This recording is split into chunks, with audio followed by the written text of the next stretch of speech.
cinta, semuanya cinta. Tuhan Yesus, terima kasih. Saya percaya setiap kita saling mengasihi di dalam keluarga Tuhan. Dan oleh sebab itu kita pasti mencintai Tuhan jauh lebih dalam lagi. Nah, di pujian awal ini kita mau menari sedikit buat Tuhan. Sambil bernyanyi katakan, aku cinta Yesus, saya cinta Yesus. Mari kita nyanyi bersama. Nanti kita sambil pakai gerakan ya. Mungkin dari sini kita tahu. Aku cinta Yesus, dalam lagi. Aku cinta Yesus, dalam lagi. Sekali lagi. Aku cinta Yesus, dalam lagi. Aku cinta Yesus, dalam lagi. Cintaku dalam lagi. Cintaku dalam lagi. Sebelumnya saya ingin ngajak gerakannya jangan malu-malu. Semua di sini pasti berjiwa muda. Tidak ada yang kelihatan tua deh di sini bagi Tuhan. Saya percaya setiap kita pasti masih bersemangat untuk menari buat Tuhan. Yuk kita jangan ragu-ragu. Saat dalam, kan cinta kita begitu dalam buat Tuhan Yesus. Kita jongkok sendiri. Sedikit nih jongkok lagi, semakin jongkok tuh tahu tuh dalam banget saya cinta sama Tuhan. Yuk kita sama-sama sekali lagi yuk. Sama-sama bernyanyi ya.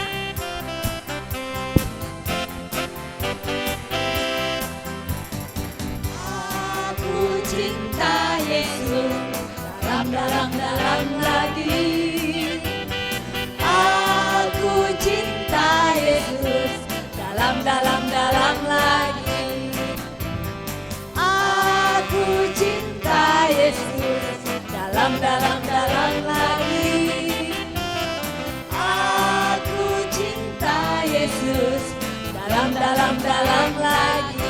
Cintaku dalam. Ayo turun lagi. Dalam lagi.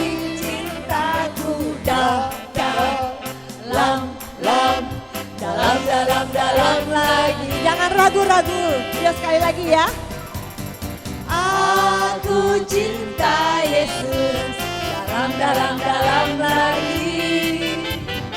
Aku cinta Yesus, dalam lagi.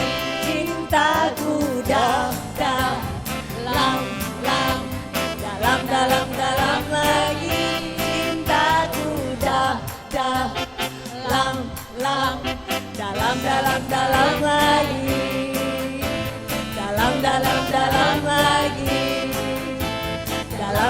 Dalam lagi. Ini baru kelihatan banget cinta kita begitu dalam buat Tuhan Yesus. Puji Tuhan. Mari kita ingin memulai persekutuan doa pada malam hari ini. Dalam nama Bapa dan Putra dan Roh Kudus. Amin. Selamat malam ya Bapa. Kami bersyukur Tuhan. Jika pada malam hari ini Engkau kumpulkan kami di tempat ini. Kami datang. Kami ingin memuji-Mu Tuhan. Kami rindu akan Engkau Tuhan. Kami bersyukur Bapa Engkau Allah yang selalu ada dalam hidup kami. Allah yang tidak pernah meninggalkan kami. Bahkan Allah yang tidak pernah memperhitungkan segala kelemahan dosa-dosa kami. Tuhan, Engkau yang melihat hati kami saat ini. Kami datang dengan penuh kerinduan. Kami ingin bersyukur padamu. Terima kasih Tuhan untuk segala apapun yang terjadi. Engkau selalu menyertai hidup kami.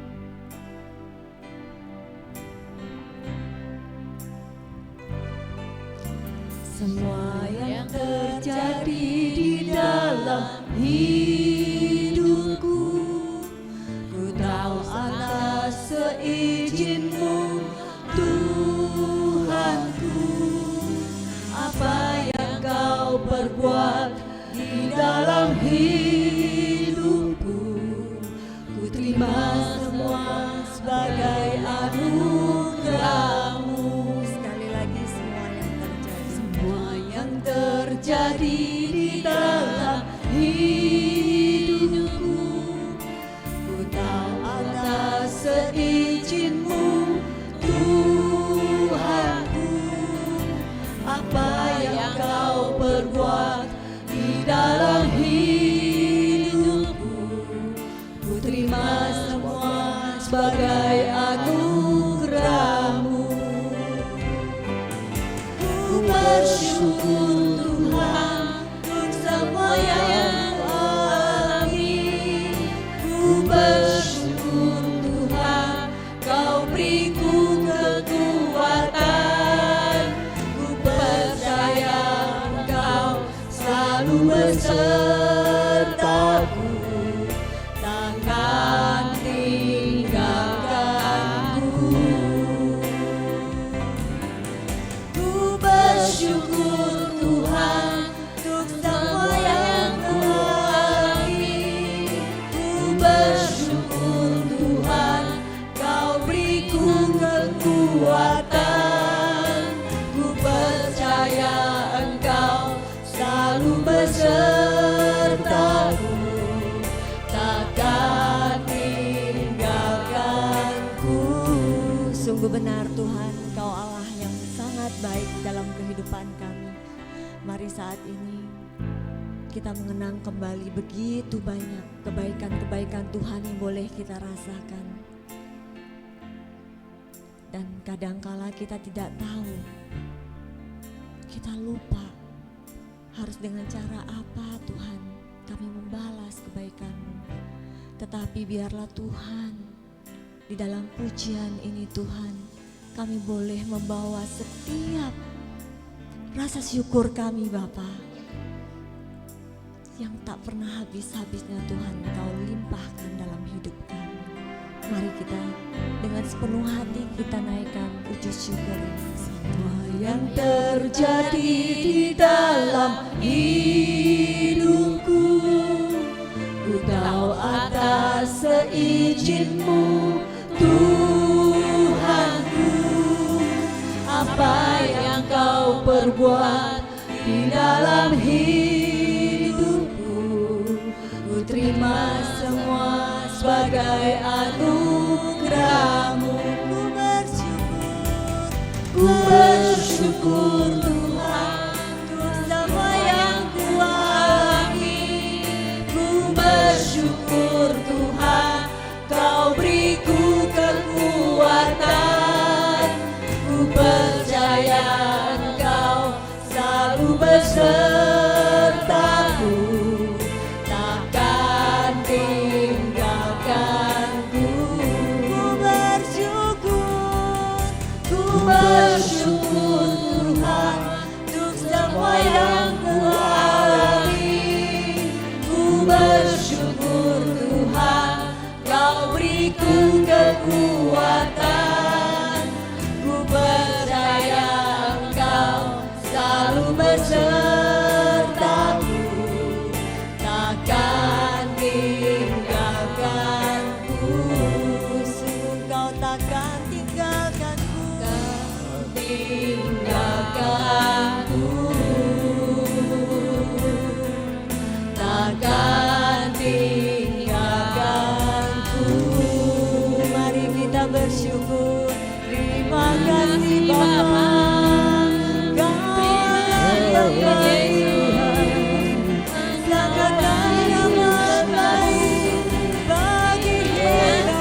Kami bersyukur dan berterima kasih Bapa untuk segala cinta-Mu, untuk kekuatan-Mu, untuk penghiburan-Mu.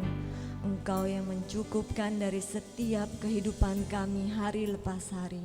Terima kasih Tuhan. Terima kasih Tuhan.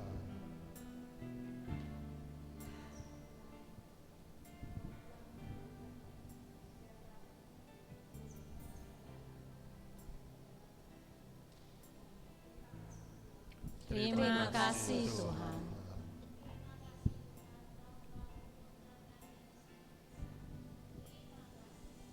Terima kasih Tuhan.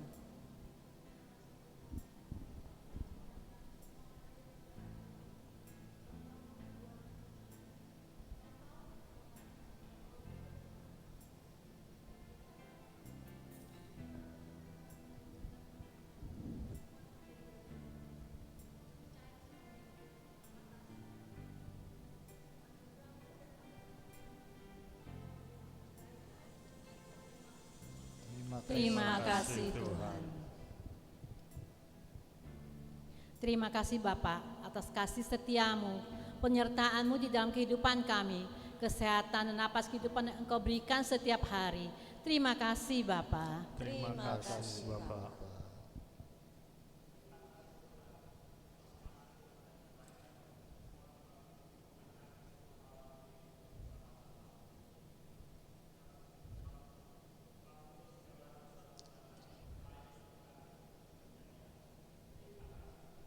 Terima kasih Tuhan.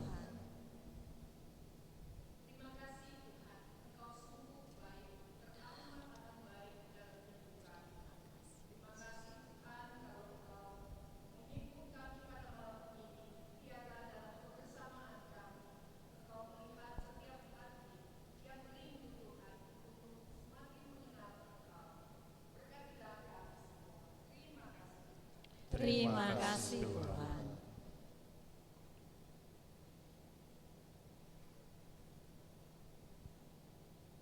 Benar Tuhan, Engkau baik, sangat baik, teramat baik kami.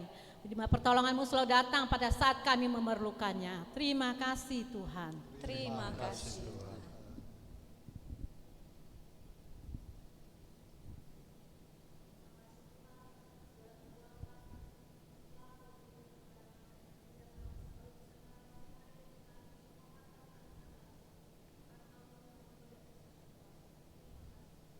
Terima kasih Tuhan.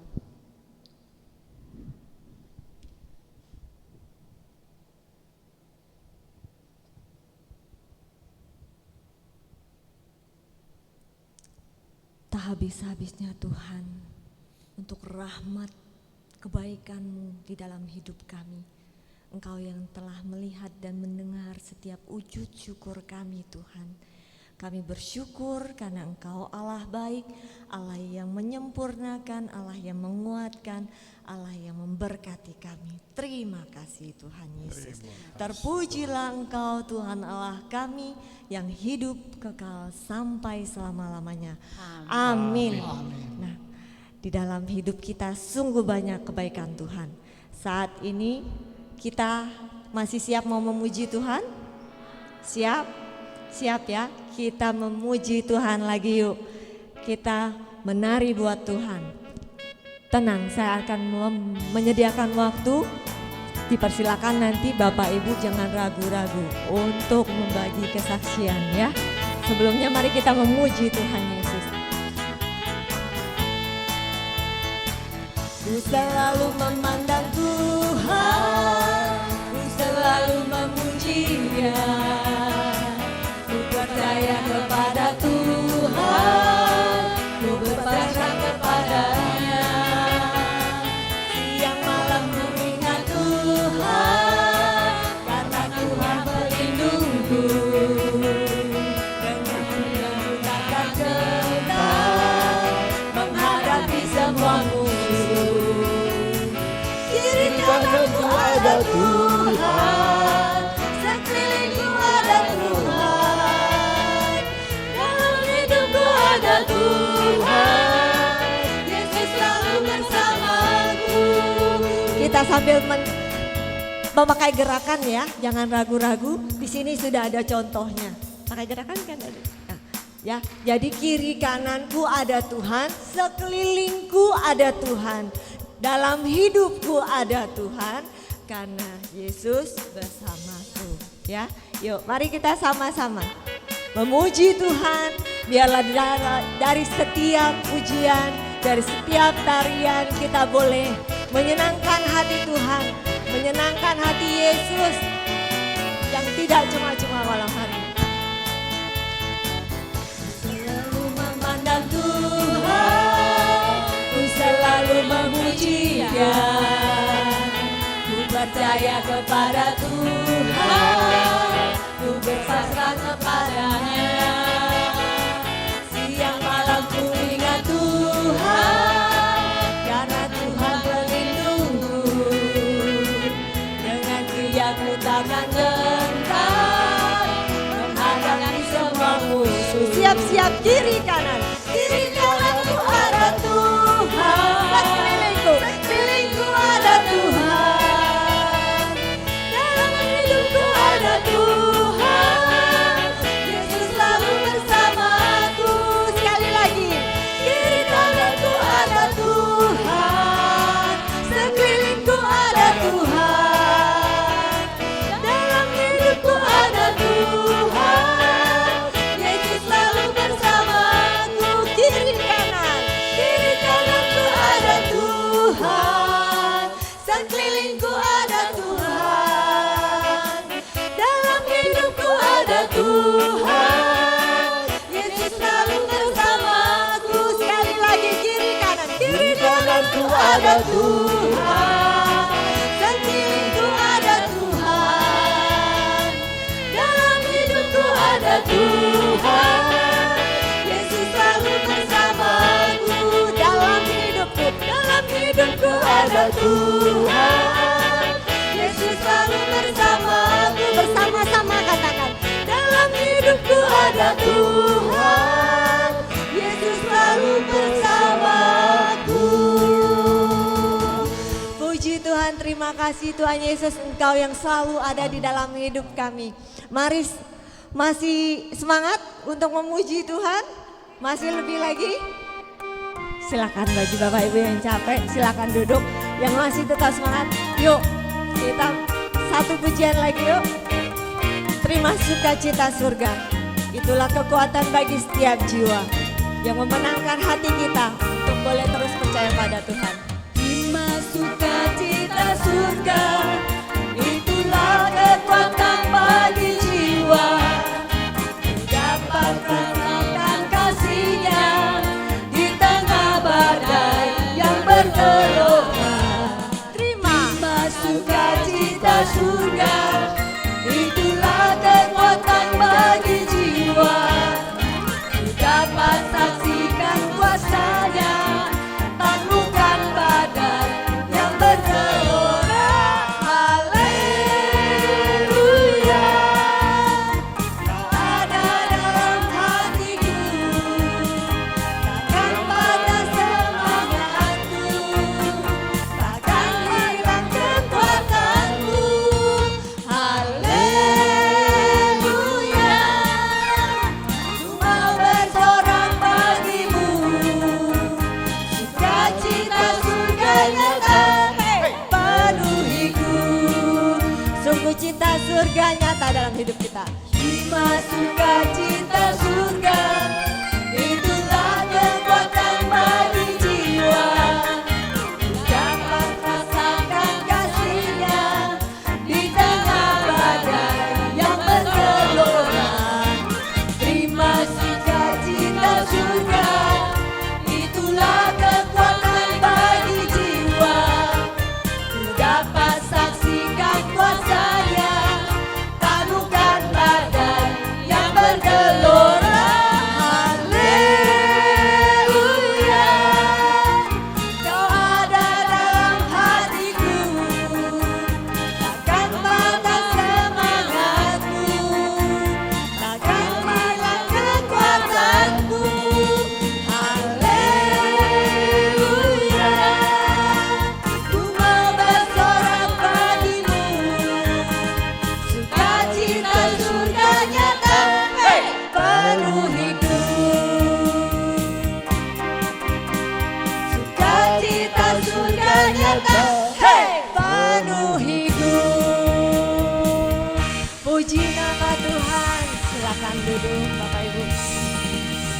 menerima sukacita? Pastinya merasakan sukacita di tempat ini? Amin? Amin, haleluya. Nah, saatnya begitu banyak kasih Tuhan dalam hidup kita. Pastinya kita mempunyai kerinduan di mana kita boleh mendengarkan atau menyaksikan, memberitakan karya-karya kebaikan Tuhan.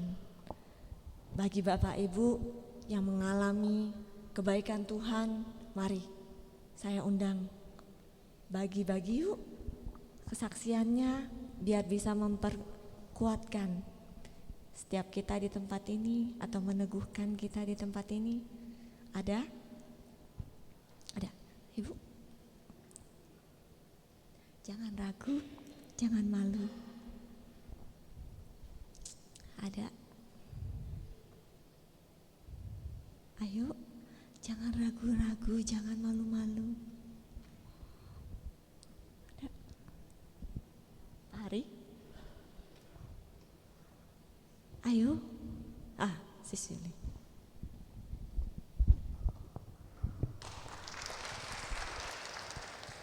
Selamat malam semuanya. Saya Julia, saya sudah lama absen. Karena kesibukan dan segala macam. Cuma saat ini saya mau bercerita sedikit. Kita tahu lah ya, sekarang ini masa pandemi di mana kayaknya bukan cuma satu bisnis yang kena ya, kayaknya hampir semua bidang kena. Dan itu sangat berat dalam artian mau karyawan banyak yang diberhentikan, yang pebisnis juga banyak yang kesulitan. Dan sekarang ini tuh ya banyak lah ya masalah anak-anak mau masuk sekolah, pindah sekolah itu berlipat-lipat ganda gitu kan. Terus nah itu semua kayak udah kejadian umum lah ya, dan pasti juga saya juga ketimpa lah intinya. Nah cuman saya mau cerita satu hal yang lucu.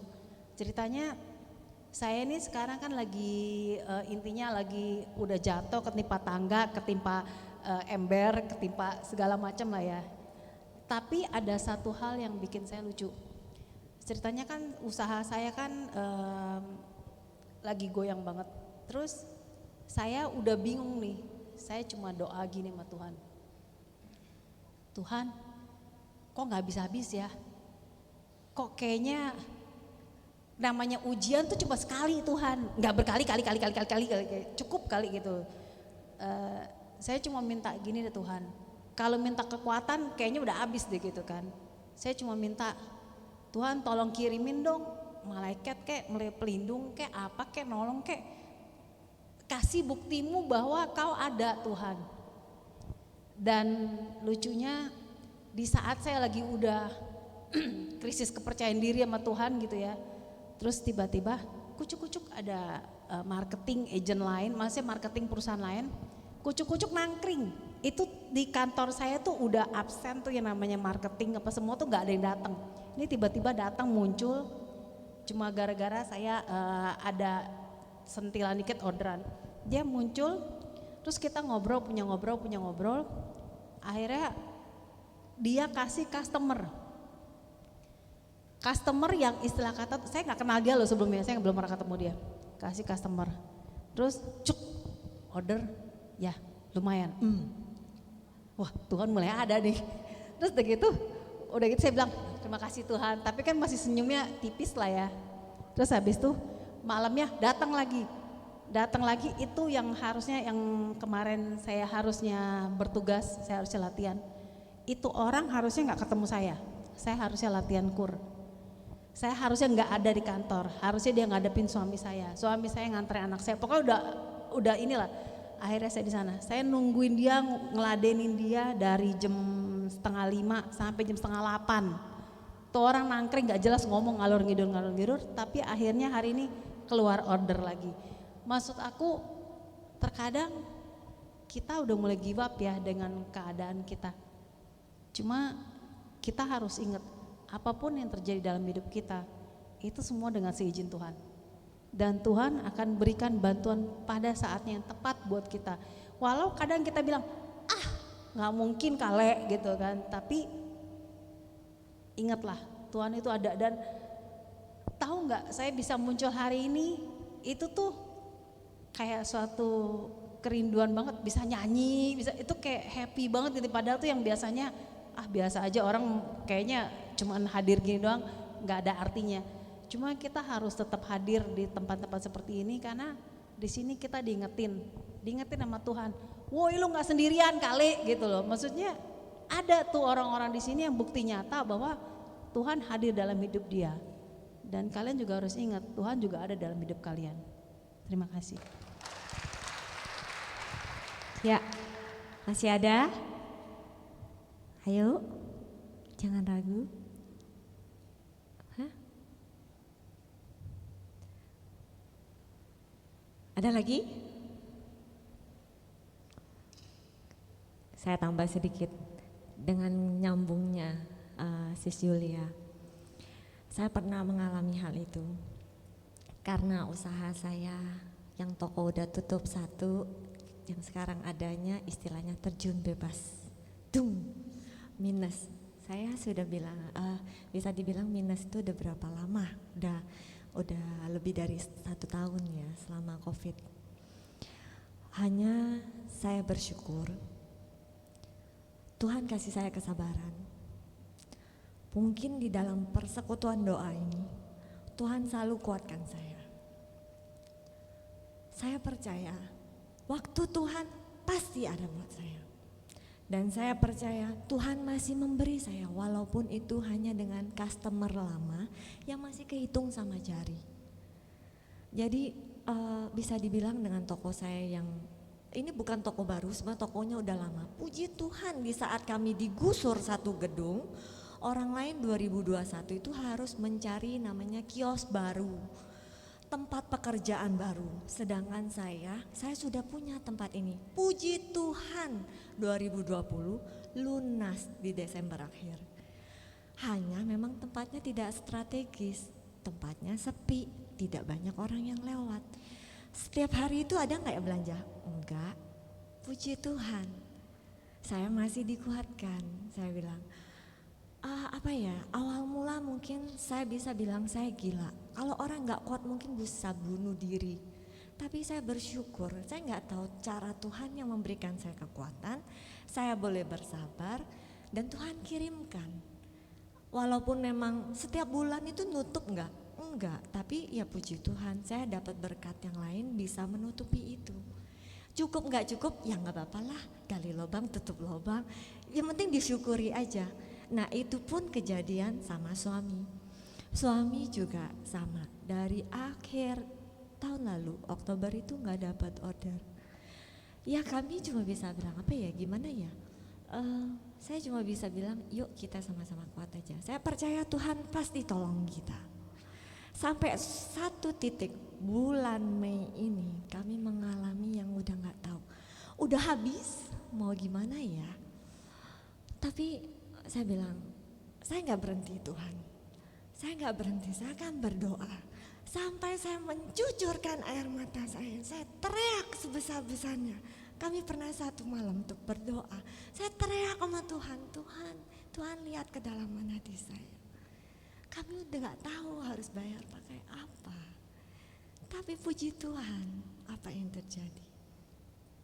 Besoknya, bukan saya yang dikasih order, tapi suami dikasih order. Sekali dia bilang, dia gak tahu, dia bilang ada dapat order dari ini. Sekali saya dengar itu saya juga bisa bilang, puji Tuhan, dari situ saya menangis. Karena Tuhan tolong, Tuhan nyata. Memang sebenarnya kalau yang saya bilang Tuhan hanya mau lihat kesabaran saya, kesabaran kami. Yang penting kita masih usaha. Saya nggak pernah memperhitungkan mau besar kecil apapun enggak, tapi saya masih bisa berusaha. Apa yang saya usahakan itulah biarlah Tuhan. Yang penting masih tidak menipu. Kalau saya tidak mau menipu di situ. Jadi ya puji Tuhan. Dengan berkat Tuhan saya percaya Tuhan memberkati saya dan Tuhan pasti memberkati Bapak Ibu semuanya. Dengan adanya kita di persekutuan doa, pastinya kita selalu dikuatkan, pastinya kita akan dicukupkan Dan Tuhan akan memberikan rahmat, kesabaran, kekuatan, penghiburan dari Roh Kudus. Saya percayakan itu, dan saya percaya Bapak Ibu pasti selalu lebih percaya daripada saya akan Tuhan kita yang begitu baik. Ya, puji Tuhan. Mari saat ini kita mau menyembah Tuhan. Biarlah hanya di dalam nama-Mu Tuhan Yesus, Engkau yang melihat setiap kedalaman hati kami saat ini. Walaupun begitu banyak beban masalah apapun Tuhan yang kami hadapi, dan kami mau tanggalkan semua itu Tuhan, karena kami percaya di mana 2-3 orang berkumpul Engkau hadir di tempat ini. Kami sudah melebihi itu Tuhan, dan biarlah Engkau nyatakan kuasa-Mu Tuhan. Kami ingin buka hati kami Tuhan selebar-lebarnya di dalam penyembahan ini Tuhan. Kami naikkan kepadamu Allah Roh Kudus. Roh Kudus, Kau hadir di sini. Roh Kudus, ku mengasihimu. Kau lembut, Kau manis, Kau penghiburku, penolongku, diutus Bapakku. Roh Kudus, Roh Kudus, Kau hadir di sini. Roh Kudus, ku mengasihimu. Kau lembut, Kau manis, Kaulah penghiburku, penolongku, diutus Bapakku. Mari kita bangkit berdiri. Ku buka hati untuk Roh-Mu Tuhan. Ku buka hati menyembah-Mu Yesus. Jamahlah kami, penuhi kami dengan kuasa Allah Maha Tinggi. Mari kita undang Allah Roh Kudus penuhi hati kami. Hadir di sini, Roh Kudus, ku mengasihimu. Kau lembut, Kau manis, Kaulah penghiburku, penolongku, diutus Bapakku. Sekali lagi kita undang Allah Roh Kudus. Roh Kudus, Kau hadir di sini. Roh Kudus, ku mengasihimu. Kau lembut, Kau manis, Kaulah penghiburku, penolongku, diutus Bapakku. Buka hati untuk Roh-Mu Tuhan. Ku buka hati menyembah-Mu Yesus. Jamahlah kami, penuhi kami dengan kuasa Allah Maha Tinggi. Dengan tangan terangkat. Ku buka hati untuk Roh-Mu Tuhan. Ku buka hati menyembah-Mu Yesus. Jamahlah kami, penuhi kami dengan kuasa Allah Maha Tinggi. Ku buka hati untuk Roh-Mu Tuhan. Ku buka hati menyembah-Mu Yesus. Jamahlah kami, penuhi kami dengan kuasa Allah Maha Tinggi. Ku buka hati untuk Roh-Mu Tuhan.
kasih Tuhan Yesus. Aku akan mengangkatmu lebih tinggi lagi. Percayalah kepadaku anakku, akulah Allah yang mengasihimu. Thank you Lord Jesus. Terima kasih Yesus.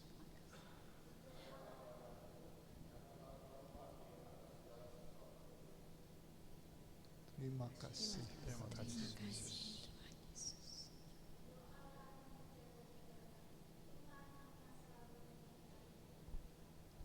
Terima kasih. Terima kasih Tuhan Yesus. Kasihku selalu bersamamu. Datanglah kepadaku, percayakanlah kepada dirimu kepadaku. Kasihku selalu bersamamu. Terima kasih Tuhan Yesus. Terima kasih Tuhan Yesus. Jamalah kami Roh Kudus, datanglah untuk memimpin Tuhan. Terima kasih. Terima kasih Tuhan Yesus.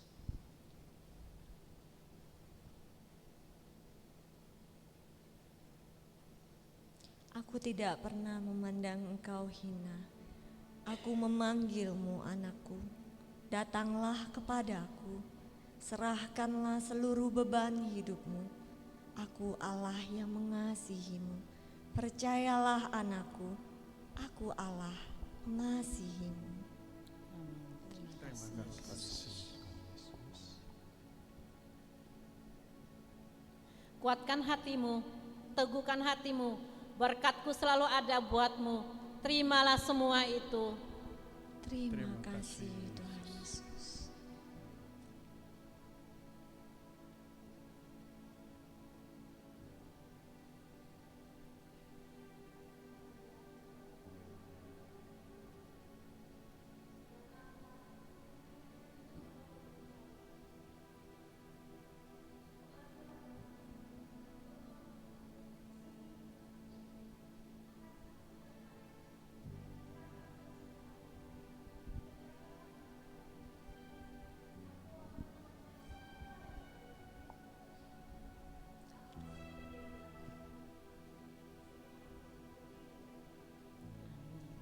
Terima kasih Yesus.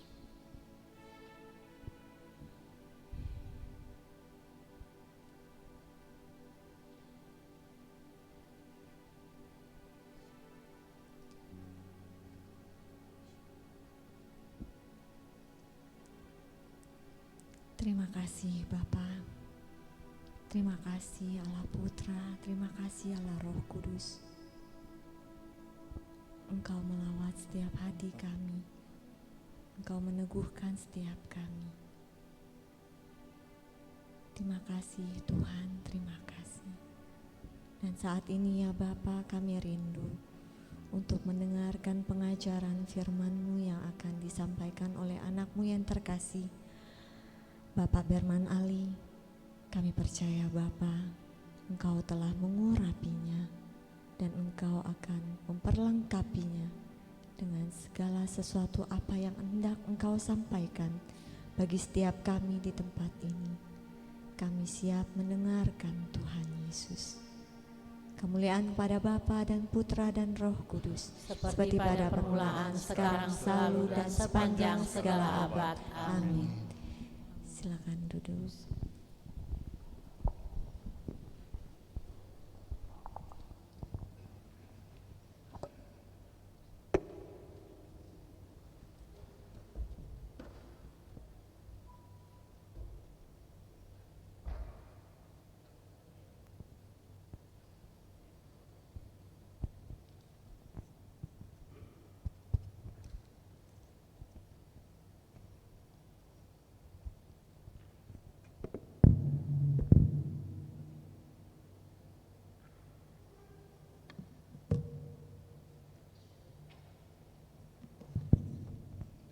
Ya, Bapak Ibu, saudara-saudara sekalian, salam.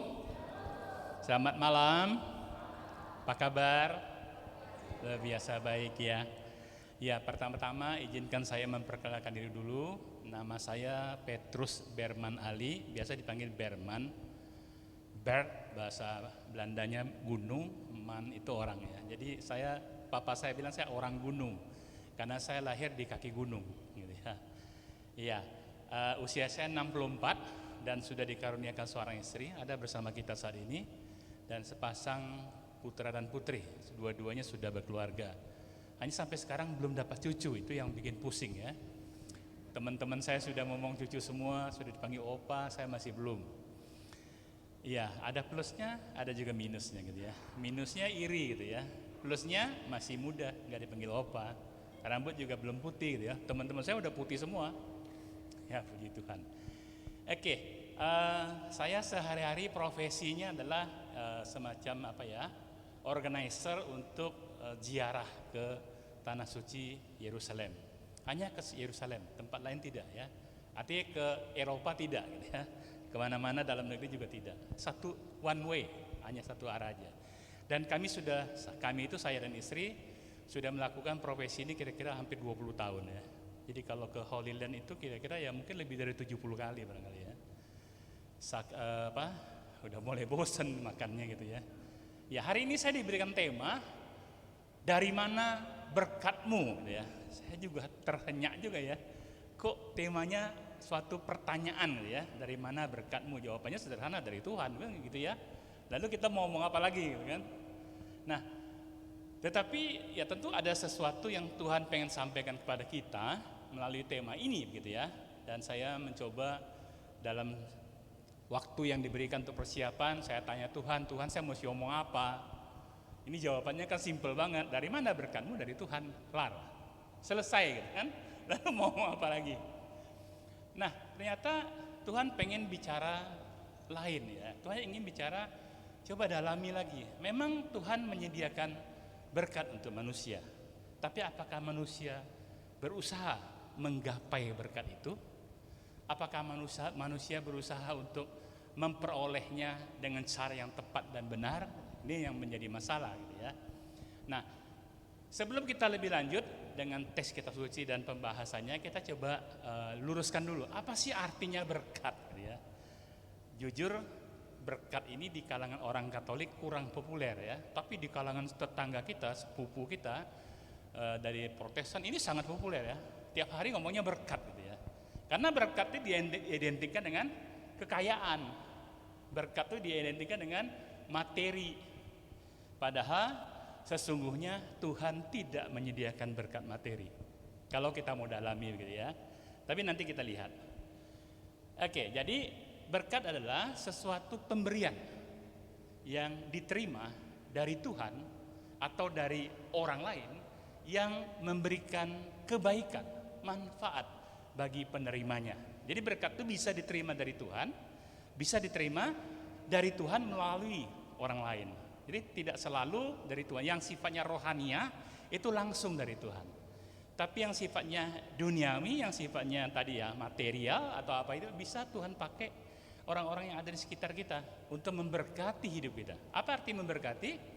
Memberikan kebaikan, memberikan manfaat bagi kehidupan, memberikan keselamatan bagi hidup kita. Itu yang kita sepakati dulu. Dengan demikian, tidak hanya Tuhan yang bisa memberkati hidup kita, kita pun bisa memberkati hidup sesama kita. Ya, artinya kita pun bisa memberkati sesama supaya sesama itu pun bisa memberkati kita. Ada rumus yang diberikan Tuhan Yesus untuk kita. Apa saja yang kau kehendaki orang perbuat bagimu, buatlah itu terlebih dahulu bagi orang lain. Ini namanya kaidah emas, golden rule gitu ya. Apa saja yang kau kehendaki orang perbuat bagimu, perbuatlah itu terlebih dahulu bagi orang lain. Ini ajaran Yesus ada dalam kitab suci. Artinya kita pengen dicintai, cintai dulu orang lain. Kita ingin disapa, sapa dulu orang lain. Kita ingin apa? Diperhatikan, perhatikan dulu orang lain gitu ya. Kita ingin ditolong, tolong dulu orang lain gitu ya. Jangan mau sebelah aja. Ya, artinya ada take and give. Dibalik, give dulu baru take gitu ya. Ini yang kita mau dalami. Maka bagian pertama renungan saya, kita berbicara apa? Berkat apa yang Tuhan sediakan untuk kita? Berkat apa yang Tuhan sediakan? Nanti yang kedua, bagaimana saya melayakkan diri saya untuk menggapai, untuk menyongsong berkat yang Tuhan sediakan itu. Nanti yang ketiga, bagaimana saya melakukan golden rule tadi, ya. Karena kita lihat yang pertama dulu, apa sih yang Tuhan sediakan untuk kita? Berkat apa? Sebagai orang Katolik, berkat yang paling pertama dan yang utama yang Tuhan sediakan bagi kita adalah Dia mengangkat kita menjadi anak-anaknya. Yohanes 1 ayat 12 ya. Barang siapa percaya dan menerima Yesus sebagai Tuhan dan Juru Selamat, diberi kuasa, diangkat menjadi anak-anak Allah. Ini tiket surga ini, meterai ini tidak bisa lepas gitu ya. Satu kali kita dibaptis, selama-lamanya kita adalah warga negara kerajaan surga. Kita punya tiket, kita punya KTP surga. Yang penting jaga saja jangan sampai rusak atau jangan sampai hilang. Kalau murtad hilang, kalau berdosa rusak ya. Kalau hilang sulit didapatkan lagi. Kalau rusak masih bisa direstorasi, dibetulin dengan apa? Sakramen tobat, KTP surga. Jadi kita semua adalah anak-anak Allah. Kita sudah dimeteraikan. Kita terdaftar sebagai negara kerajaan surga. Ini berkat yang utama. Dan ini yang dicari semua manusia hidup di dunia ini. Mau masuk surga, semuanya mau berebut masuk surga. Betul? Ya. Dan kita sudah punya tiketnya. Yesus sudah memberikan tiket untuk kita dan menebus kita dari dosa asal kita dan menyelesaikan semua dosa yang kita perbuat. Ketika kita dibaptis, kita bagaikan dilahirkan kembali, utuh, bebas dari segala dosa. Maka saya kadang-kadang iri juga ya, kalau orang dibaptis umur 70 terus seminggu kemudian dia mati, itu pasti masuk surga itu. 70 tahun dia bikin dosa, baptis itu menghapus semua dosa itu langsung. Saya sejak lahir dibaptis. Jadi sepanjang umur 64 tahun, saya pasti ada dosa kan? Ya ada sakramen tobat, tapi kadang-kadang luput, kadang-kadang lupa, kadang-kadang melupakan diri. Ya, ada kadang-kadang dosa yang dilupain gitu ya. Sehingga saya belum tentu bisa mengklaim surga itu sepanjang diri saya masih terbelenggu dengan dosa. Dan kitab suci mengatakan semua orang telah berbuat dosa dan telah kehilangan kemuliaan Allah. Roma 3 ayat 23. Artinya apa? Tidak ada satu orang pun yang bisa mengklaim saya pasti masuk surga, saya suci. No. Tetapi kita bangga menjadi orang Katolik, kita punya bengkel untuk merestorasi, memperbaiki tiket kita yang rusak itu, KTP kita yang rusak dengan dosa itu, yaitu sakramen taubat. Apa istimewanya kita menjadi anak Allah? Pertama, kita terdaftar sebagai warga negara kerajaan surga. Yang kedua, kita menjadi ahli waris kerajaan surga. Roma 8 ayat 17-18 mengatakan demikian. Dan jikalau kita adalah anak, maka kita adalah ahli waris, yaitu orang-orang yang berhak menerima semua janji-janji Allah.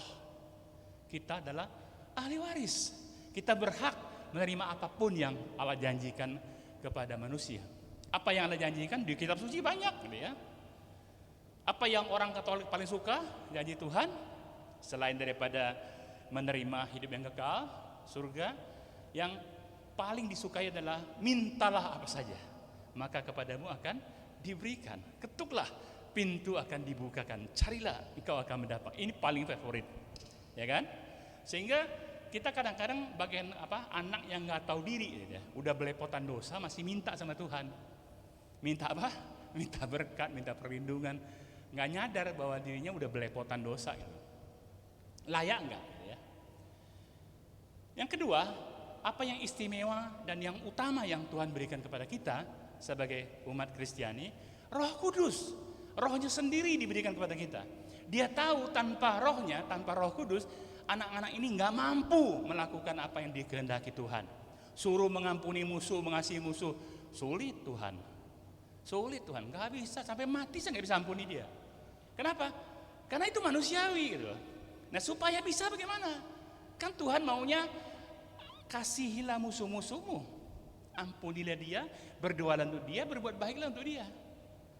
Nggak bisa secara manusiawi, tapi Tuhan katakan oke, kalau kamu nggak bisa, aku kasih rohku, Roh Kudus yang akan memampukan kamu, membisahkan kamu apa yang kamu nggak bisa. Roh Kudus telah diberikan kepada kita juga. Dia diam, ada bersemayam di dalam kita untuk melakukan, membantu kita melakukan apa yang tidak mampu kita lakukan secara manusiawi. Apalagi yang tidak mampu kita lakukan manusiawi? Berdoa dengan baik dan benar. Kita nggak mampu itu, ya kan? Yesus katakan, bisakah engkau berjaga-jaga dengan aku 1 jam saja? Maksudnya berdoa bersamaku. Kita berdoa 1 jam, boro-boro 5 menit aja bingung mau ngomong apa gitu 1 jam. Tapi Roh Kudus memampukan kita untuk berdialog, berkomunikasi dengan Bapa kita di surga. Berapa jam pun selagi kita sanggup, kita bisa dimampukan. Maka kita sangat membutuhkan Roh Kudus itu. Dan ini adalah anugerah kedua yang terbesar yang Dia sediakan. Anugerah ketiga atau berkat yang ketiga yang disediakan adalah Dia memberikan kita karunia dan karisma roh. Karunia untuk hidup menuju pada kekudusan. Karisma untuk bisa menyalurkan kasih Tuhan kepada sesama dalam pelayanan bersama. Dia berikan kita lagi-lagi sesuatu daya adikodrati, kemampuan adikodrati yang tidak mampu dilakukan oleh manusia. Apa contohnya karisma yang untuk melayani? Misalnya kita berdoa orang sakit, orangnya disembuhkan. Apakah itu kemampuan saya? No. Kecuali kalau saya dokter gitu ya, itu lain soal. Tapi kalau ada orang sakit yang saya doakan, kuasa Tuhan yang bekerja. Artinya saya hanya sebagai penyalur. Kuasa Tuhan, daya adikodrati dari Roh Kudus itu yang bekerja dan menyembuhkan orang itu. Dan itu dijanjikan Tuhan kepada semua orang yang percaya. Di dalam Markus 16 ayat 17-18 dikatakan begini. Inilah tanda-tanda orang yang percaya. Saya lewatin beberapa poin, yang poin terakhir, mereka meletakkan tangan di atas orang sakit dan orang sakit itu akan sembuh. Kita, saya, dan kita semua di sini adalah orang percaya.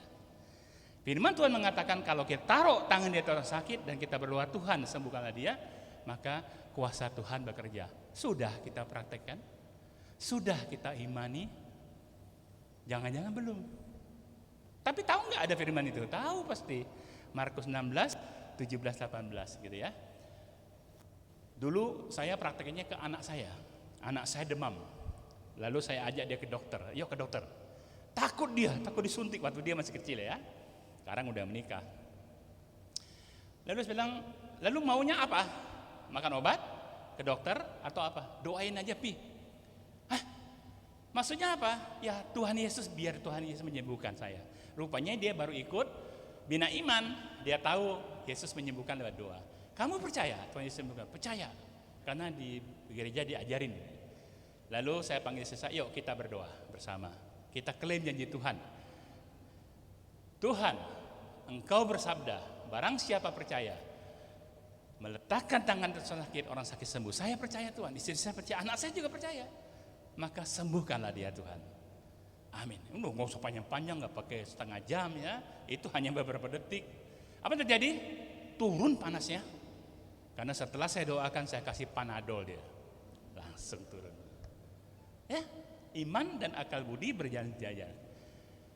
Artinya bahwa Tuhan telah menyediakan berkat-berkat rohani yang begitu banyak untuk kita. Jangan terlalu fokus dulu dengan berkat jasmani ya. Itu kekayaan, kemakmuran itu nanti nomor 2 kita bicara. Sekarang yang pertama berkat rohani itu yang penting. Kehidupan kita yang akan datang yang penting. Sekarang yang kedua adalah bagaimana kita melayakkan diri untuk bisa menerima berkat yang tersedia itu. Kita buka firman Tuhan dari Matius 5 ayat 1 sampai dengan 12. Matius 5 ayat 1 sampai dengan 12.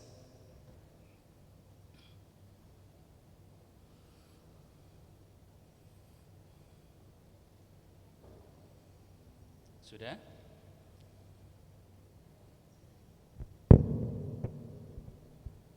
Di layar kayaknya ada. Oke, kita baca bergantian ya. Saya akan membaca ayat yang mengganjil. Bapak dan Ibu bersama-sama membaca ayat yang genap. Sabda bahagia. Ketika Yesus melihat orang banyak itu, naiklah ia ke atas bukit, dan setelah ia duduk, datanglah murid-muridnya kepadanya. Ya Bapak Ibu bersama-sama, maka Yesus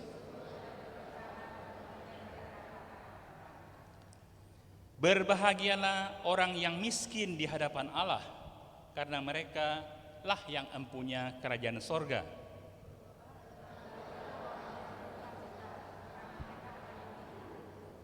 Berbahagialah orang yang lemah lembut, karena mereka akan memiliki bumi.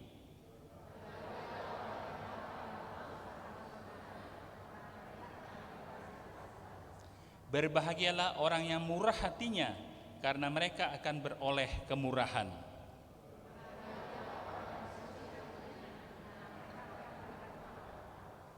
Berbahagialah orang yang membawa damai, karena mereka akan disebut anak-anak Allah.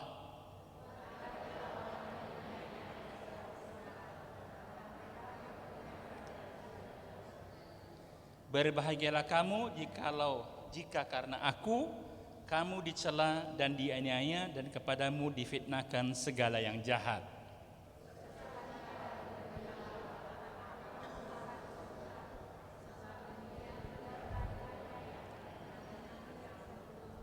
Demikianlah sabda Tuhan, terpujilah Kristus. Bapak Ibu, kenapa saya pilih bacaan ini? Karena kata berbahagialah itu dalam bahasa Inggrisnya adalah bless, diberkatilah.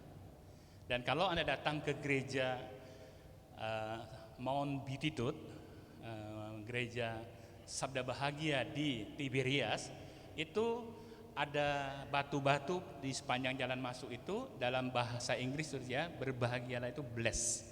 Jadi sebenarnya lebih tepat diterjemahkan diberkatilah orang yang miskin di hadapan Allah, karena mereka akan disebut anak-anak Allah, gitu ya. Ada 8 orang yang diberkati, dan pasti orang yang diberkati itu adalah orang yang berbahagia. Kenapa?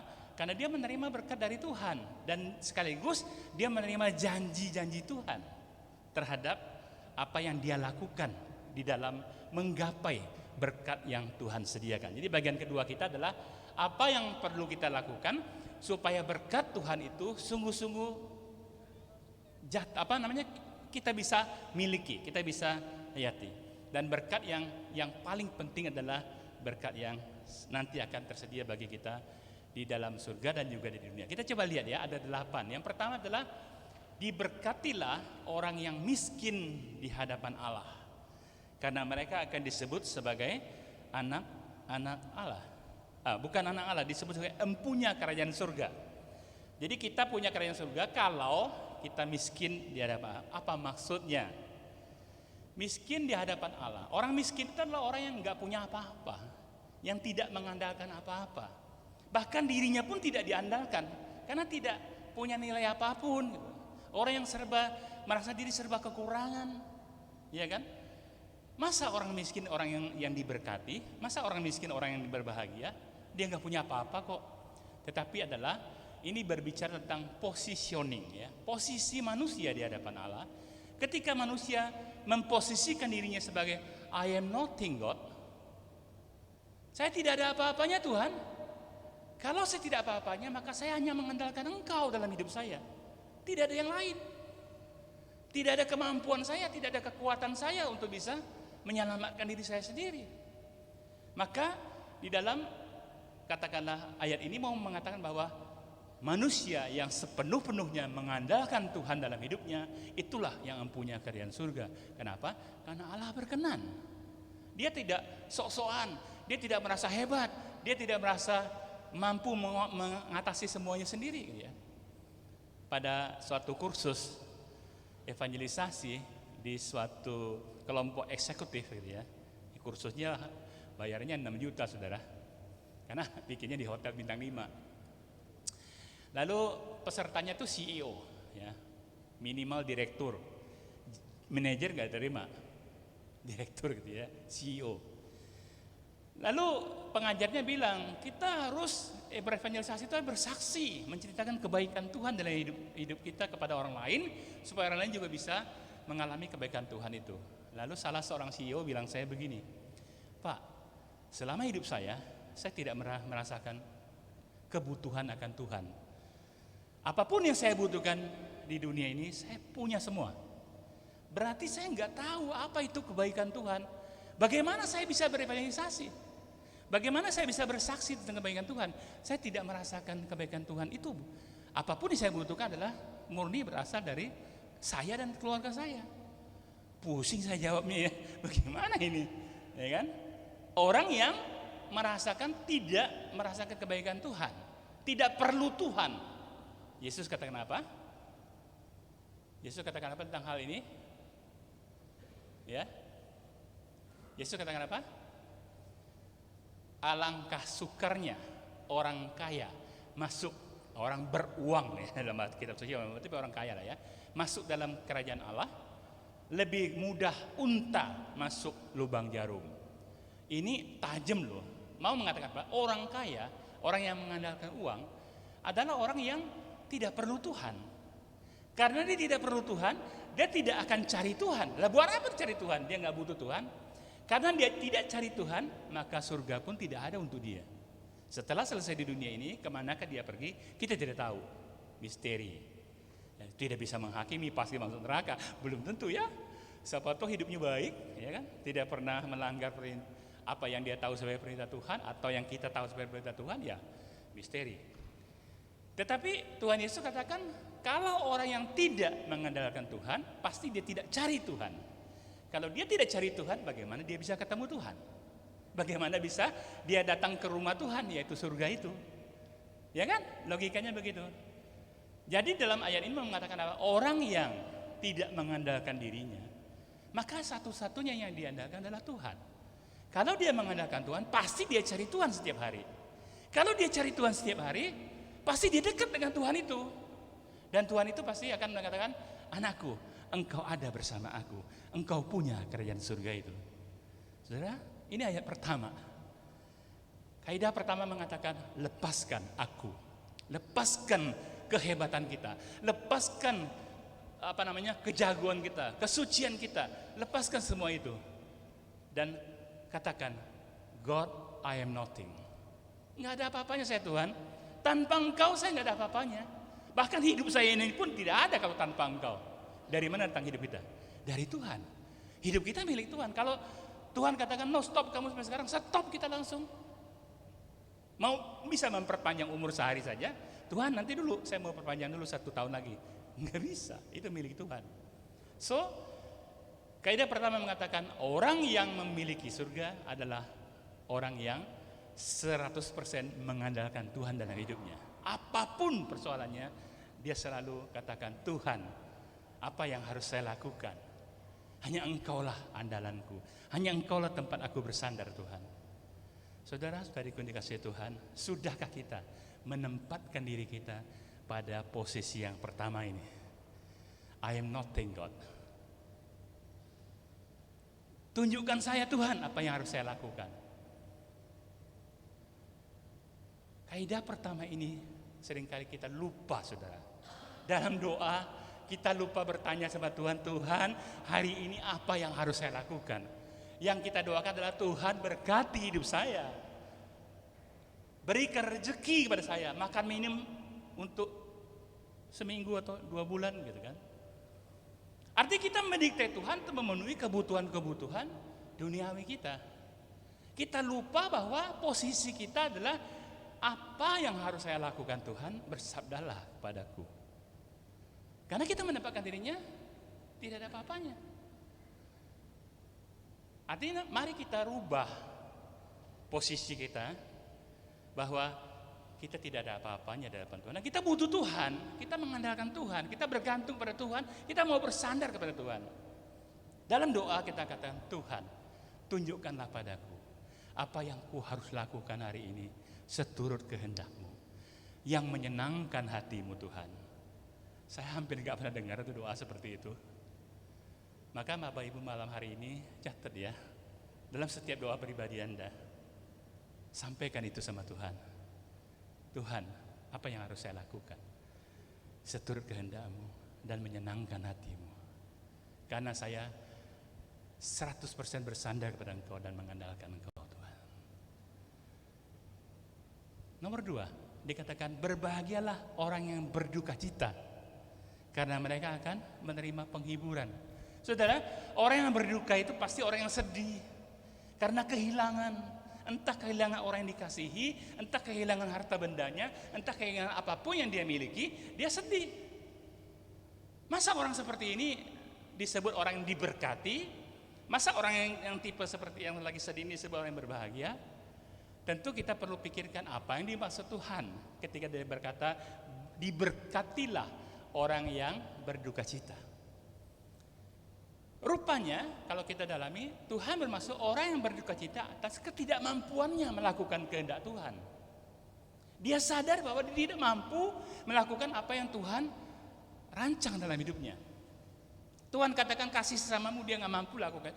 Dia berduka cita, ampunilah saya Tuhan, saya tidak mampu melakukan apa yang kau kehendaki.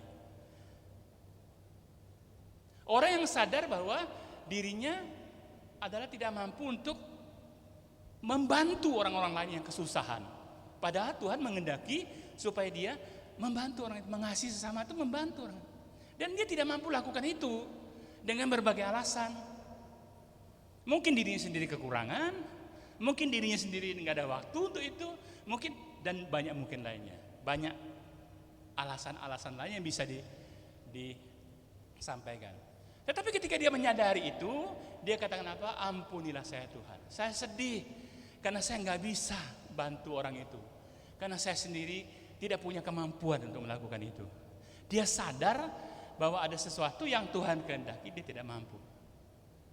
Orang yang berduka cita ketika melihat gereja Tuhan menderita. Karena gereja Tuhan penuh dengan topeng-topeng yang dibawa masuk dalam gereja. Di dalam gereja begitu suci, tangan sendakap, terima tubuh Kristus. Begitu keluar parkir mobil, mobilnya terhalang, ngamuknya kayak apa tahu? Lebih dari preman. Saya saksikan sendiri itu. Ditendang, wah siapa punya mobil kurang ajar, pakai direm segala gitu kan. Sapamnya tengahin, mal tambah ngamuk. Baru pulang gereja, baru sendakap, terima hospice. Dan ketika ada orang yang melihat itu, dia sedih. Aduh, kok umat Tuhan kayak gini ya? Tadi kayak malaikat, sekarang kayak Lucifer dia.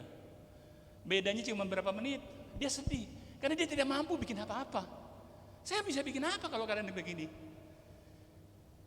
Orang yang bersedih karena ketidakmampuannya untuk memperbaiki kerusakan gereja Tuhan tadi, itulah orang yang akan menerima penghiburan. Karena Tuhan tahu, aku tahu anakku, kamu memang gak bisa apa-apa kok. Kamu hanya bisa kalau aku yang menggerakkan kamu. Berbahagialah orang yang berduka cita, karena mereka akan mendengar penghiburan datangnya dari Tuhan. Ketika dia sadar bahwa dia nothing, dia nggak bisa apa-apa. Dia hanya mengandalkan Tuhan. Kalau Tuhan nggak berikan kekuatan, kalau Tuhan nggak suruh dia, dia nggak bisa bikin apa-apa. Dia cuma bisa bersedih hati. Melihat gereja Tuhan banyak orang-orang yang penuh dengan topeng-topeng. Kalau nggak mau dikatakan penuh dengan kemunafikan. Tidak semua loh ya. Ini di gereja lain, sini enggak. Nggak berani saya ngomong, gitu ya. Dan seterusnya. Saudara-saudariku yang dikasihi Tuhan. Lebih lanjut dikatakan adalah berbahagia orang-orang yang apalagi tadi? Lemah lembut. Orang yang suci hatinya, orang yang murah hatinya, orang yang menjadi pembawa damai. Semuanya itu adalah hal-hal sebenarnya yang dikehendaki Tuhan terjadi dalam diri anak-anaknya. Orang yang diberkati adalah orang yang mampu melakukan apa yang Tuhan rancang, Tuhan kehendaki dalam diri orang itu. Orang yang lemah lembut itu jangan dibayangin yang gemulai seperti apa lady boy ya, bukan ya. Lemah lembut itu artinya hatinya yang lemah lembut. Hatinya begitu apa? Gampang tersentuh gitu ya. Gampang kasihan, gampang apa namanya? Merasa sedih melihat situasi orang-orang dan dia kepengen menolong gitu ya. Tapi apalah daya gitu kan. Ini yang Tuhan kehendaki. Dikatakan mereka lah yang mempunyai bumi ini. Orang yang murah hati, orang yang murah hati itu kayak apa ya? Apa bedanya dengan baik hati, saudara? Baik hati itu gini, orang butuh satu bungkus nasi, dia berikan satu bungkus nasi. Itu namanya baik hati. Murah hati apa? Murah hati, dia butuh satu bungkus nasi, diberikan satu bungkus, lalu dia ingat ada anak istri di rumah. Dia katakan, ini saya baru dapat berkat sekitar 500.000 dari pelayanan tadi, kamu ambil bawa pulang. Belikan makan tuh anak istrimu. Itu murah hati. Seperti Yesus. 5 roti 2 ikan, dia berikan makan 5.000 orang, sisa 12 bakur. Apa arti sisa 12 bakur? Kemurahan hati Allah. Menyediakan makanan lebih dari yang dibutuhkan, bahkan untuk bekal berikutnya. Itu tujuan firman Tuhan itu. ketika mengatakan ada tersisa roti 12 bakul. Bukan artinya karena waktu itu nggak ada ibu-ibu WK, nggak ada kantong kresek gitu, sehingga masih tersisa ya, enggak juga ya. Ada yang bilang, oh itu kadang-kadang waktu itu nggak ada ibu WK Pak, nggak ada tas kresek. Kalau sekarang ada makanan prasmanan model begitu, lu udah sebentar, nggak pakai sisa, gitu kan. Nah zaman dulu tujuannya adalah kemurahan hati Tuhan. Itulah jati diri anak-anak Tuhan. Itulah rancangan Tuhan terhadap anak-anaknya. Seperti Tuhan yang murah hati, Tuhan pengen anak-anaknya murah hati. Maka Tuhan katakan, diberkatilah orang yang murah hatinya, sebab ia akan beroleh kemurahan. Hukum golden rule tadi ya, ketika orang murah hati, maka dia akan memperoleh kemurahan. Semakin orang banyak memberi, maka dia kemudian akan menerima, semakin menerima. Saudara, saya nggak mau mengatakan saya adalah orang yang banyak memberi ya, tapi minimal saya pernah membantu beberapa teman gitu ya. Suatu ketika anak saya lulus SMA dan dia mau masuk perguruan tinggi. Jujur, saya nggak punya uang. Perguruan tinggi ketika dia masuk itu minimal harus siapkan antara 50 sampai 100 juta. Nggak ada uang. Jangan 55 juta pun nggak punya. Lalu saya bilang sama dia begini, kamu mau sekolah di mana? Ya terserah papi lah. Semampunya papi aja. Aduh, anak saya ngerti banget ya. Saya bilang begini, saya punya kenalan pemilik dari satu perguruan tinggi dan dia orang Katolik. Tetapi perguruan tingginya nggak terkenal, kelas-kelas recehan gitu ya. Kamu mau nggak ke sana? Barangkali kita bisa dapat harga Katolik, KKN gitu ya. Anak saya bilang apa? Terserah papi. Yang penting saya bisa kuliah. Lalu akhirnya saya bawa anak saya mendaftar di perguruan tinggi itu karena saya kenal dengan pemiliknya dan pemilik itu Katolik gitu ya. Dalam hati saya, sesama Katolik pasti ada harga damai gitu ya. Lalu sesampainya saya di tempat itu, di kampus itu, ada pengumuman jalur beasiswa. Dan kalau peserta ini dapat nilai AA, double A, maka dia akan free 100%. Kalau A, free berapa gitu. Pokoknya ada grade-grade gitu ya. Saya bilang anak saya, barangkali ini juga jalannya Tuhan. Coba kita daftar jalur beasiswa ini. Siapa tahu ada hasilnya. Ya, dia iya aja ya. Lalu dia daftar dan ketika pengumuman, apa yang terjadi saudara? Saya yakin dicampur tangan Tuhan. Anak saya dapat grade AA. Dan dia tidak usah bayar sepeser pun. Saya tidak usah pergi cari yang punya perguruan tinggi itu untuk dapat harga Katolik gitu ya. Tidak perlu lagi sudah. Dia dapat AA. Saya cuma katakan apa? Thanks God. Saya tahu ini adalah campur tangan-Mu Tuhan. Dikala saya tidak berdaya, Engkau selesaikan masalahnya. Dan saya ingat, saya juga dulu pernah bantu beberapa teman gitu ya. Barangkali ini juga ketika saya memberikan kemurahan, maka Tuhan pun akan membalas kemurahan itu tepat pada waktu yang diperlukan. Bagian terakhir dari sabda bahagia adalah berbahagialah orang yang menderita karena kebenaran. Di situ dibilang aniaya ya, tapi saya lebih suka pakai orang yang menderita karena kebenaran akan iman Kristianinya. Saya merenungkan apa maksud zaman sekarang? Apakah kita masih menderita karena iman kita? Ya, jawabannya ya. Banyak kesulitan mendirikan gereja, bahkan mau berbeda diusir-usir dan segala macam. Ada lagi nggak penderitaan karena iman? Ada ya. Misalnya apa? Ada pasangan suami istri yang dijodohkan oleh orang tuanya. Tapi perkawinan itu kemudian tidak sesuai harapan ya. Terjadi KDRT dan sebagainya. Akhirnya orang tuanya nyesel memberikan suami kepada anak perempuannya ini. Lalu orang tuanya bilang, aduh papi mami salah ya.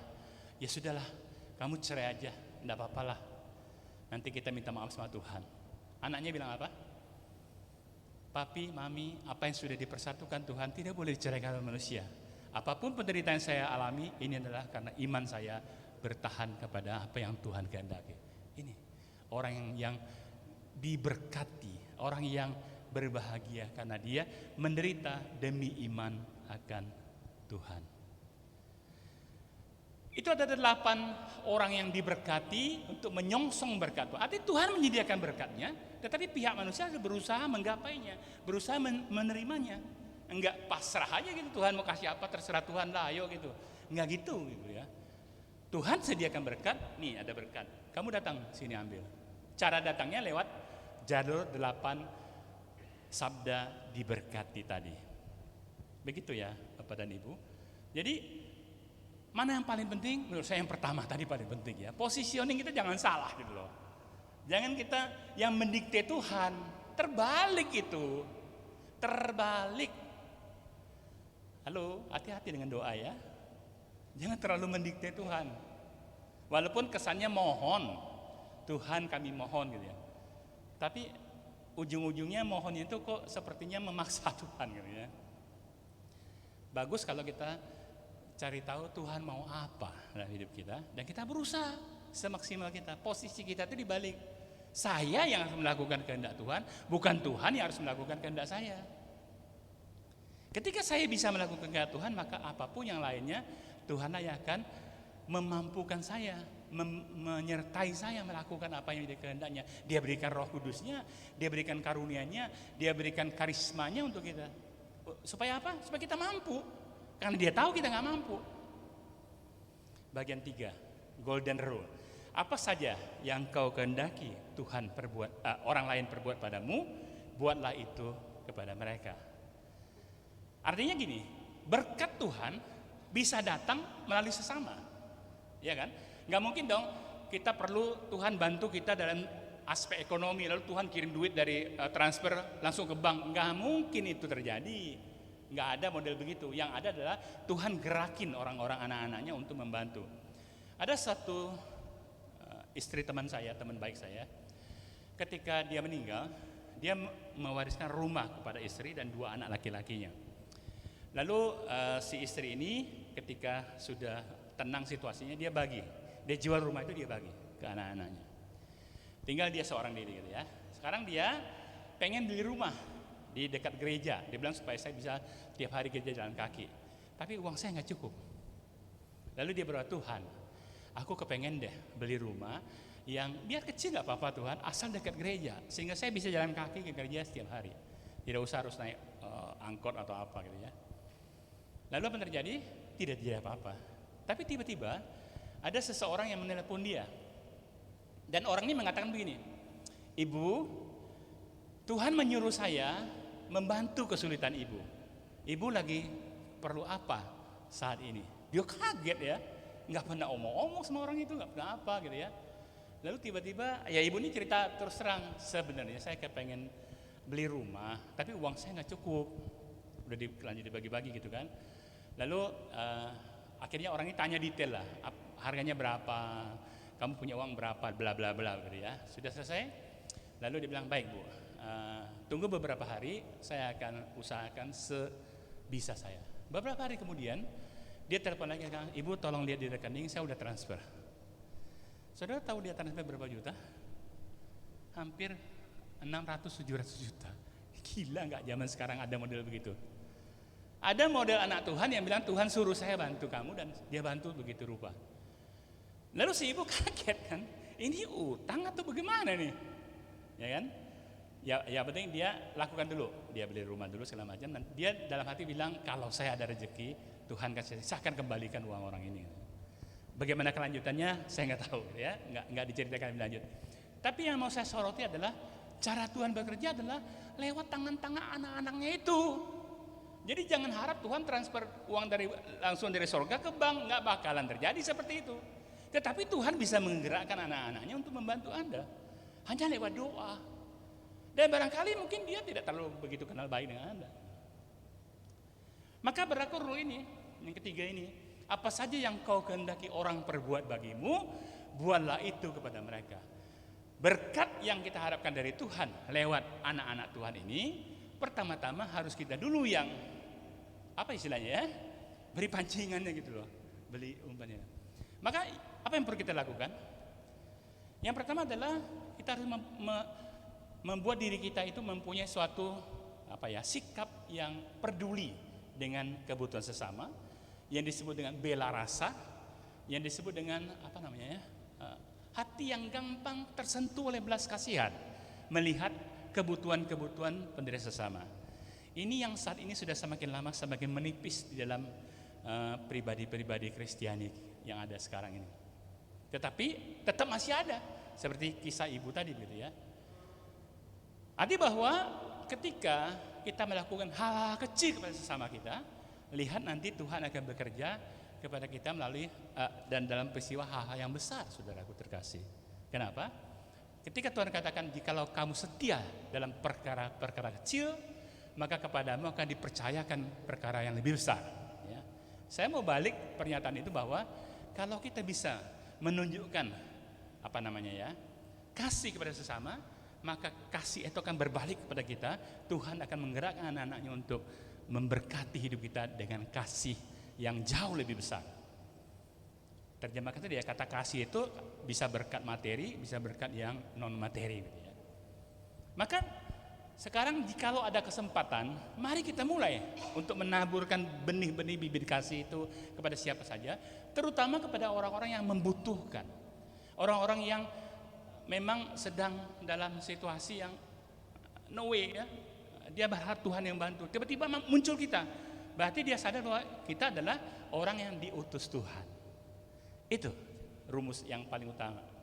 Maka mulailah kita hari-hari ini dan besok-besok kita perhatikan sekeliling kita, adakah orang-orang yang seperti itu, yang membutuhkan, yang sedang dalam situasi yang sedang gelisah dan menunggu pertolongan Tuhan.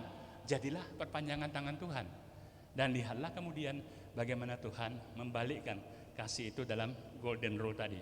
Apa saja yang kau perbuat kepada orang itu, maka engkau akan menerimanya lipat kali ganda.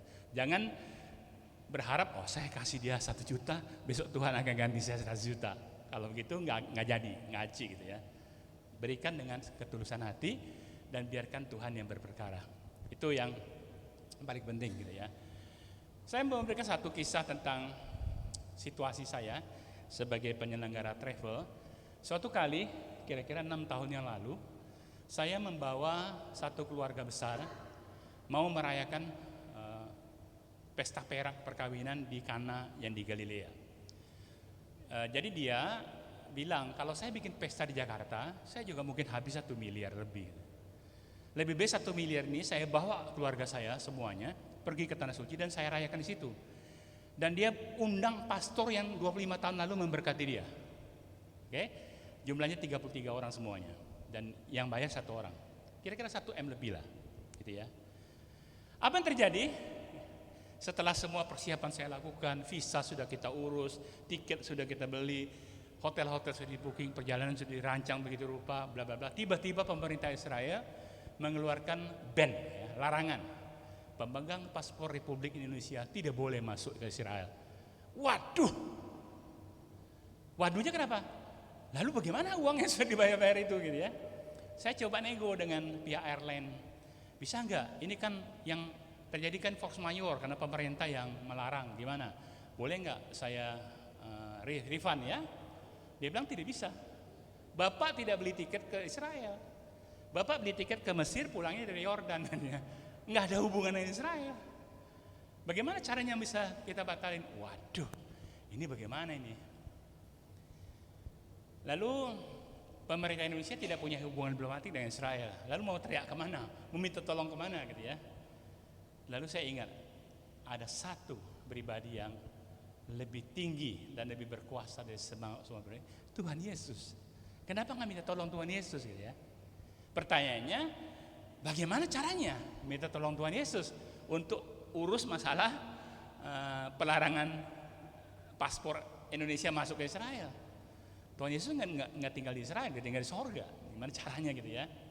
Lalu akhirnya saya dan istri sepakat kita akan coba dengan doa novena Yudas Thaddäus. Anda tahu doa novena Yudas Thaddäus? Di dalam doa novena itu dikatakan inilah doa novena yang tidak pernah gagal. Luar biasa ini saya bilang ya. Wah ini perlu nih, perlu dicoba. Saya sebelumnya belum pernah coba itu ya. Saya cuma tahu doa novena Tiga Salam Maria, doa novena Antonius Padua, kalau apa yang hilang-hilang barang hilang, suami hilang atau apa bisa balik gitu kan? Ya, udah pernah coba belum suami hilang? Balik loh, serius. Ada yang bersaksi itu. Tapi ya tentu tidak sekali ya, beberapa kali. Nah ini Yudas Thaddäus, ini sebenarnya doa ini saya nggak sengaja ketemu di gereja. Pada suatu kali misa pagi, saya ikut misa di gereja dan saya lihat kenapa ada kertas-kertas setumpuk di situ. Ini ngotorin gereja kan? Ini orang nggak sopan ini. Saya maksudnya mau ambil kertas itu mau buang di luar. Oke, saya ambil kertas itu. Tapi sebelum saya buang, saya baca dulu. Ini doa novena Yudas Tadius. Ada 9 lembar. Lalu di bawah dia ada tulisan, inilah doa yang tidak pernah gagal dalam masalah sepelik apapun. Wah, ini pas banget ini. Saya memang lagi butuh ini. Lalu saya katakan kepada saya, kita coba. Ya, dengan iman sepenuh perjalanan kita, doa mohon supaya Santo Yudas Tadius membantu. Ketika hari ke-9 jam 3 sore tidak ada berita dari Israel. Artinya larangan itu belum cabut. Cuman 2 jam kemudian pada jam 5 sore, jam 5 sore itu berarti jam 12 siang di sana ya. Dapat telepon dari Israel, dari agen kami yang di sana. Dia bilang begini, Mr. Berman, tomorrow the band will be open. Besok larangan itu dicabut, kamu bisa berangkat. Itu tinggal 3 hari lagi mau berangkat itu. Udah panik, udah nggak tahu apa-apa gitu. Hilang dah 1 miliar gitu ya. Terus saya bilang, ini mungkin jawaban doa. Tapi saya bilang sama agen itu, saya butuh bukti. Tidak bisa saya ngomong sama peserta yang 30 orang nih, kata teman yang agen di Israel, per telepon, begini, mana mereka percaya? Sudah berapa kali kamu ngomong seperti itu? Gitu kan? Saya perlu bukti. Oke, buktinya besok. Besok saya akan datang ke kantor imigrasi, turisme untuk ambil bukti itu kirim ke kamu. Saudara, doa novena udah selesai nih. Saya bilang, Tuhan, apakah ini jawaban? Kok masih nunggu sehari lagi gitu? Sehari itu kami nggak tidur. Kami coba bilang, Tuhan, nyatakanlah kuasa-Mu. Berkatilah kami, berkatilah keluarga ini supaya mereka bisa sungguh-sungguh merayakan perkawinan perak mereka di Kana yang di Galilea. Itu kerinduan mereka sejak beberapa tahun yang lalu. Mereka sudah kumpul uang begitu rupa gitu. Dan benar saja, besok jam 10 waktu Israel, ini berarti jam 2 sore di Indonesia, dia kirim saya email berisikan surat pencabutan itu. Luapan sukacita melompat puas gitu ya, dan saya blast itu ke semua peserta termasuk pastornya ya. Dan saya bilang, mari sekarang kita bersama-sama serentak mengucap syukur pada Tuhan bahwa kita diberkati, diizinkan datang ke tanah perjanjian itu semata-mata karena kemurahannya. Bayangkan tinggal 3 hari lagi loh, 3 hari lagi mau berangkat itu masih ditutup. Coba panik nggak? Ngapain coba? Saya bilang sama peserta itu, kita nggak usah ke Israel ya, kita ke Mesir sama Yordan. Nggak mau. Yang 2 itu malah nggak usah ya. Yang penting saya harus ke Israel, ke Kana. Nah loh, gimana ya? Saya mau menekankan bahwa ketika kita memposisikan diri tidak ada apa-apa di hadapan Tuhan dan sepenuh hati mengandalkan Tuhan, Tuhan yang akan bekerja. Amin Bapak Ibu. Sudah kenal doa Yudas Tadius? Coba ya, kalau yang masih punya beban persoalan yang sangat berat yang tak teratasi, download aja, googling aja ya, doa novena Yudas Tadius, dan Anda harus coba. Inilah kekuatan gereja Katolik. Kita punya santo santa yang mendoakan kita. Ya, katakan Yudas Tadius duduk di belakang Yesus, dia tinggal judulkan kepalanya aja. Tuhan Yesus, dia sudah novena kepada I. Tolong dong kabulin. Tuhan sekarang siapa? Si Berman. Oke. Di sini ada Antonius Padua. Tuhan Yesus, ada yang kehilangan tuh. Tolong dong Tuhan balikin. Oke. Di sana ada Bunda Maria. Sus, ini dia juga novena sama saya, gimana Sus? Tolong dong dengerin ya. Yang nggak mau minta tolong kepada sang mami atau santo santa, ya langsung aja sama Yesus. Kalau Yesus sempat ngurusin kita kan jauh kan, mending sampai doa kita belum tentu kan. Ya dengan iman sampailah. Tapi kan yang ngantri banyak, miliaran orang. Ada 3 miliar yang ngantri minta sama Tuhan Yesus. Kalau kita kan langsung kan, tinggal jalurin kepala, santo santa itu ngomong sama Yesus, langsung dia action. Saya berkali-kali buktikan doa novena Yudas Tadius ini powerful sekali ya. Dalam hal apapun powerful. Coba ya, harus coba ya. Jadi saya harus bersaksi karena saya janji. Di doa itu dijanjikan, Santo Yudas Tadius, jikalau engkau berkenan menyampaikan doa kepada Yesus dan Yesus mengabulkannya, saya akan memberitakan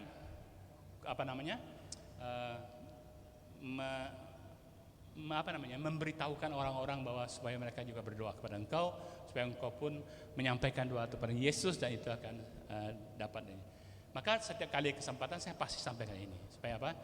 Bukan saya sendiri yang bisa menikmati itu. Mari kita nikmati bersama kekayaan gereja Katolik kita. Amin. Mari kita tundukkan kepala, kita mau berdoa. Dalam nama Bapa dan Putra dan Roh Kudus. Amin. Bapa di surga, terima kasih untuk malam hari ini. Engkau mengingatkan kami bahwa Engkau menyediakan berkat untuk kami. Semua berkat itu bersumber datangnya dari Engkau Tuhan. Kami hanya perlu menggapai berkat itu. Mengupayakan supaya berkat itu dapat kami terima Tuhan dalam hidup kami. Baik langsung dari Engkau sendiri, yaitu berkat-berkat rohani, dan juga melalui sesama kami, yaitu berkat-berkat jasmani, berkat-berkat kebutuhan kami sehari-hari. Tuhan, malam hari ini Engkau mengajarkan kami untuk memposisikan diri kami sebagai tidak ada apa-apanya di hadapan-Mu, sepenuhnya mengandalkan Engkau dan bersandar kepadamu Tuhan, karena Engkaulah pemilik daripada apapun yang ada pada diri kami. Dan Engkau mengingatkan kami untuk berbagi, mulai dengan peduli kepada sesama, supaya kami juga mengalami kepedulian dari sesama. Mulai berbela rasa kepada sesama, supaya kami juga mengalami bela rasa dari sesama. Terima kasih Tuhan untuk apa yang Kau sampaikan pada kami malam hari ini. Pada kesempatan ini kami berdoa Tuhan, untuk para pekerja, untuk para pelayan, untuk para pengurus pada persekutuan doa ini. Mari Tuhan, Engkau berkati mereka, Engkau berkati keluarga mereka, Engkau berkati usaha mereka, Engkau berkati pelayanan mereka Tuhan, supaya nama-Mu semakin dipermuliakan. Kami juga berdoa untuk kami semua yang hadir di tempat ini ya Tuhan. Di dalam setiap pergumulan kami masing-masing, Engkau yang mengetahui hati-hati kami masing-masing Tuhan. Yang berbeban, Engkau berikan keringanan, Engkau berikan jalan keluar Tuhan. Yang sakit, Engkau berikan kesembuhan ya Tuhan. Yang sedang mencari, Engkau berikan titik temu yang seturut dengan rencana dan kehendak-Mu Tuhan. Inilah doa kami ya Tuhan. Kami sampaikan kepadamu karena kami percaya Engkau adalah Bapa kami yang sungguh mengasihi kami. Kemuliaan kepada Bapa dan Putra dan Roh Kudus, seperti pada permulaan, sekarang, selalu dan sepanjang segala abad. Amin. Kita lupa tadi doain ini ya. Yuk kita doa lagi untuk intensi ya, wujud doa teman-teman kita, saudara-saudari kita yang tertulis dalam kertas doa ini. Bapa yang Maha Pemurah, kembali kami datang ke hadapan-Mu yang Maha Kasih, yang Maha Mulia dan Maha Kuasa. Tuhan, kami saat ini sehati untuk bersama-sama menghantarkan wujud-wujud doa dari saudara-saudari kami yang dituliskan pada kertas yang ada di dalam toples ini Tuhan. Mari Tuhan, Kau dengarkan doa-doa mereka, Engkau kabulkan apa yang mereka sampaikan kepadamu. Karena kami percaya Tuhan, Engkau adalah Bapa kami, Bapa yang sungguh mengasihi setiap anak-anaknya dan peduli setiap persoalan anak-anaknya Tuhan. Kami adalah saudara-saudarinya yang menghantarkan doa ini, karena kami percaya Tuhan bahwa dengan kesehatian Engkau sungguh akan memperhatikan segala kebutuhan anak-anak-Mu ini. Terimalah ya Tuhan doa-doa anak-anak-Mu ini dan kabulkanlah. Kemuliaan kepada Bapa dan Putra dan Roh Kudus, seperti pada permulaan, sekarang, selalu dan sepanjang segala abad. Amin. Dalam nama Bapa dan Putra dan Roh Kudus. Amin. Tuhan memberkati kita semua. Amin.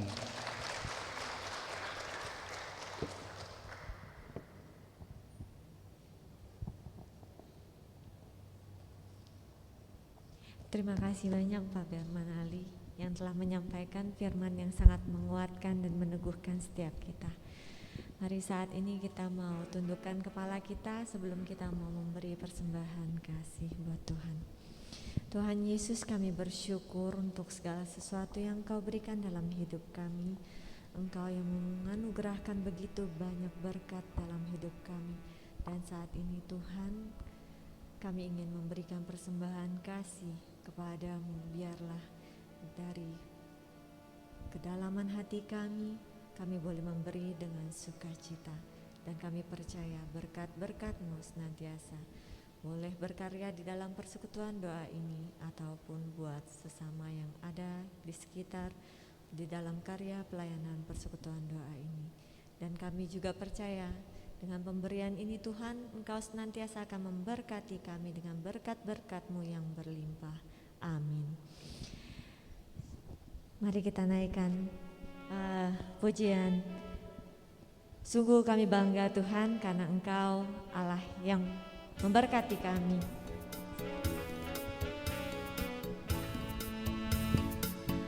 Sungguh ku bangga Bapa, punya Allah seperti Engkau. Sungguh ku bangga Bapa, atas segala pengorbananmu. Tak inginanmu hidup lepas dari kasih-Mu. Kasih-Mu menyelamatkan dan beriku pengharapan. Kini ku persembahkan apa yang aku miliki. Memang tiada berarti bila dibanding dengan kasih-Mu. Namun ku ingin memberi dengan sukacita di hati, karena ku tahu ini menyenangkan hati-Mu. Kini ku persembahkan. Kini ku persembahkan apa yang aku miliki. Memang tiada berarti bila dibanding dengan kasih-Mu. Namun ku ingin memberi dengan sukacita di hati, karena ku tahu ini menyenangkan hati-Mu. Mari kita dengarkan beberapa pengumuman. Shalom, selamat malam Bapak Ibu yang terkasih. Terima kasih kami ucapkan kepada Bapak Ibu sekalian yang hadir pada malam ini, juga kepada Pak Berman Ali yang membawakan renungan pada malam ini, supaya kita semua mendapat berkat dari Tuhan. Juga kepada Saudari Yuliana Iteh dan Elianti yang sudah memberikan kesaksian bagaimana Tuhan membantu ya, dengan iman yang teguh. Juga kepada tim pujian yang dipimpin oleh Saudari Elianti, pemain keyboard Ibu Lili Toton, petugas LCD Saudara Irwan, dan Salmen Bapak Gunawan. Kepada para petugas penerima tamu kolektan, Tuhan memberkati seluruh pelayanan Bapak Ibu sekalian. Jumat besok tanggal 9 Juni, PD Lansia ada misa bersama Romo Susilo. Temanya bangun dari kelumpuhan di Gereja Yakobus yang lama di seberang Moy, lantai 4, aula. Ada berapa pengumuman? Selasa minggu depan tanggal 13 Juni jam 10 pagi, renungan dibawakan oleh Ibu Edith Witoha dengan tema siapakah yang pantas disebut anak Bapa surgawi. Terus Kamis, PD Kamis untuk tanggal 15 Juni minggu depan jam 19.30 ada renungan yang dibawakan oleh Bapak Nicholas Yulianta dengan tema penyembahan yang aktif. Paroki menyediakan SOS doa bagi Bapak Ibu yang ada beban ya, yang perlu didoakan. Silakan menghubungi SOS Paroki dengan nomor 0888 550 1028. Apapun yang didoakan itu merupakan rahasia dan tidak akan keluar. Kepada Bapak Ibu yang pertama kali hadir dalam pertemuan ini, dimohon kesediaannya untuk berdiri kita bisa berkenalan. Ada yang pertama kali, selamat datang, Tuhan memberkati. Terus satu lagi di belakang.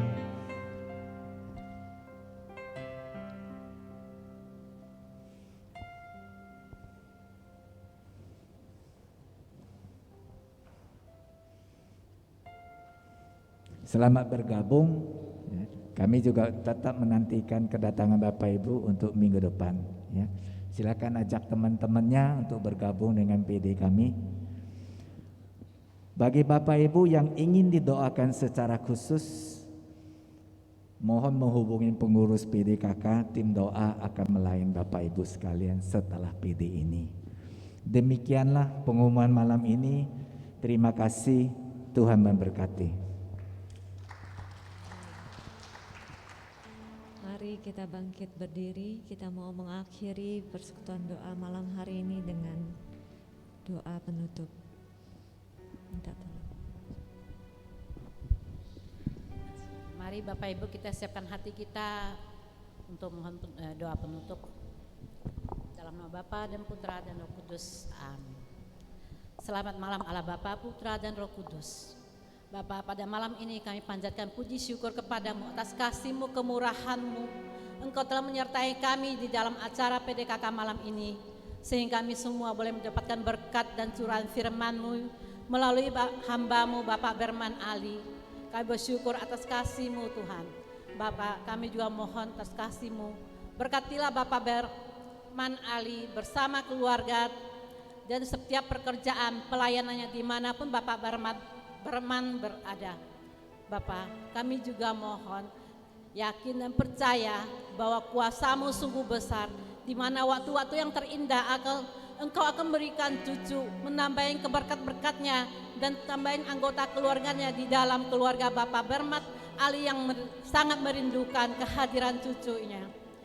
Bapak, kami bersyukur atas dan berterima kasih karena Engkau telah mengirimkan umat-umat yang merindu akan Dikau untuk memuliakan dan memuji Engkau. Pada malam ini mereka datang, namun minggu depan mereka akan datang membawa semua teman-temannya untuk hadir bersama. Curahkanlah semua teman-teman umat yang akan hadir pada malam minggu akan datang. Kami yakin dan kepercaya semua itu adalah karena curahan Roh Kudus-Mu dan semua akan untuk datang memuji dan memuliakan Engkau. Terima kasih Bapak, sebentar lagi kami akan berpisah untuk kembali bersama keluarga kami berkumpul. Namun kami yakin dan percaya firman yang telah Engkau sampaikan melalui hamba-Mu tadi akan membawa sukacita bagi kami semua dan membawa di dalam keluarga kami semua. Terima kasih Bapa atas kasih-Mu itu semua. Kemuliaan kepada Bapa dan Putra dan Roh Kudus seperti pada permulaan, sekarang, selalu dan sepanjang segala abad. Amin. Dan Bapa dan Putra dan Roh Kudus. Amin. Kiranya Tuhan yang memberkati kita setiap kita dimanapun dan kemanapun kita berada, berkat Allah selalu menyertai hidup kita. Amin. Kiranya Engkau memberkati aku berlimpah-limpah dan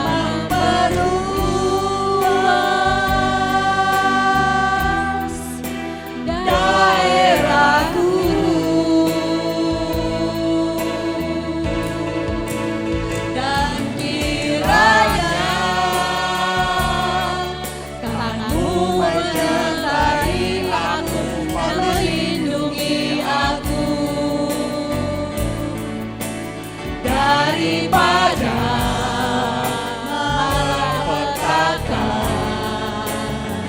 sehingga kesakitan tidak menimpa aku. Kiranya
Yesus memberkati. Amin.